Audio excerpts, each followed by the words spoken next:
Bonjour à tous, aujourd'hui on se retrouve pour une nouvelle vidéo. Elle portera donc sur le match Lorient-Grenoble où les Merlus sont imposés 2-0 grâce à un but de Monsieur Elie Junior Coupi et de Julien Ponceau. Donc pour la composition d'équipe, c'était exactement la même que face à Martigues, avec aucun changement. Donc alors pour les notes, donc Mvogo je l'ai mis à un 6-5, donc un match sérieux de sa part avec des arrêts qu'il a fait et qu'il fallait faire, donc un match sérieux. Darlin Yongwa que j'ai mis la note de 6, bon dans l'intensité défensive qui a essayé d'apporter un peu offensivement et très peu d'erreurs défensives.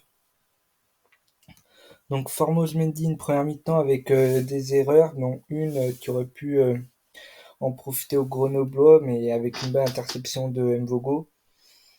Mais en deuxième mi-temps, il s'est mis dedans avec des bonnes relances et sérieux défensivement. Talbi un peu comme Mendy, même si ses relances étaient parfois assez inquiétantes, mais il a réussi à être sérieux dans ses duels avec les attaquants grenoblois. Silva, c'est la grosse surprise de ce début de ces deux premiers matchs, hein. Il reste dans sa limite son match face à Martigues. Un très bon match d'Igor Silva. Donc Pagi, un match très compliqué. On est en joué qu'une mi-temps, il a pas eu l'apport qu'on pouvait espérer durant cette mi-temps. Un peu comme tous les offensifs, hein. Je mets pas je lui ai mis la note de 4 du coup. Ponceau, j'ai trouvé un match assez étrange de la part de Ponceau. On l'a très peu vu au milieu de terrain. Quand il y a eu les changements de tactique où il est passé sur un côté, on l'a vu un peu plus. Mais bon, je l'ai trouvé pas terrible. Du coup, son but sauve un peu son match. Donc, pour ça, je lui ai mis un petit 6,5. À côté, Laurent Bergel, top match, un patron. Il arrive même à se projeter encore plus que ce qu'on pouvait peut-être pas espérer de cette saison. Et il aurait pu faire, il a fait une passe D pour Julien Ponceau. Voilà, il aurait même pu en faire une autre, je crois, en milieu de match aussi. Mvuka, première mi-temps pas terrible comme l'ensemble de l'équipe. Une deuxième très bonne avec de la percussion. Il est sur le premier but de Lorient où il va presser son latéral et qui permet à Ebong de récupérer le ballon et de centrer pour Croupi. Dieng, une mi-temps invisible, donc pas tout grand chose à dire, on l'a pas vu. Tozin. Alors Tozin, un match bizarre, parce qu'on savait pas s'il était 9, 9,5, ou est-ce que c'était conseil de Pantaloni qui décroche beaucoup pour faire un sorte 10, donc un bon match, sinon même si parfois il pouvait un peu peut-être plus lâcher le ballon. Parfois il y a l'impression qu'il portait un peu trop, et même il y a une action là où il part tête baissée, alors qu'il y a Ponceau sur un côté, Mvuka de l'autre, où il pouvait décaler. S'il lâcherait un peu plus son ballon, je pense que il aurait pu avoir au moins un but de plus. Les entrants à mi-temps, Croupi, premier ballon, but de la pépite. Il a réussi à se créer une autre occasion aussi, une belle volée, mais bel arrêt du portier grenoblois. La, Arthur Avomebong, pour un premier match au Moustoir, je précise, il avait fait aussi sa rentrée un peu plus tard dans le match à Martigues.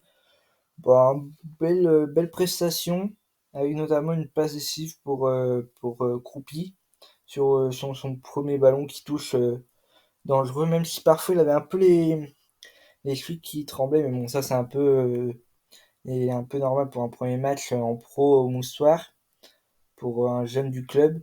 Mais c'est une bonne augure pour la suite, et pourquoi pas gratter une place de titulaire. Mon analyse sur le match, bon, je vais pas revenir sur les accidents, pardon, en tribune, hein, c'est comme ça.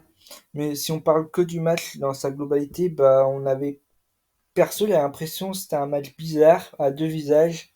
Une première mi-temps compliquée, très compliquée même, avec des erreurs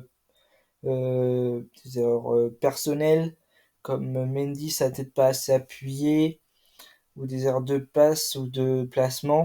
Mais une deuxième mi-temps très bonne, maîtrisée, une équipe bien en place que chez nous, défensivement en deuxième mi-temps. On aurait même pu en marquer un de plus peut-être, avec un peu plus de précision dans les passes ou dans les, dans les choix. Mais voilà, il faudra compter sur sur la deuxième mi-temps.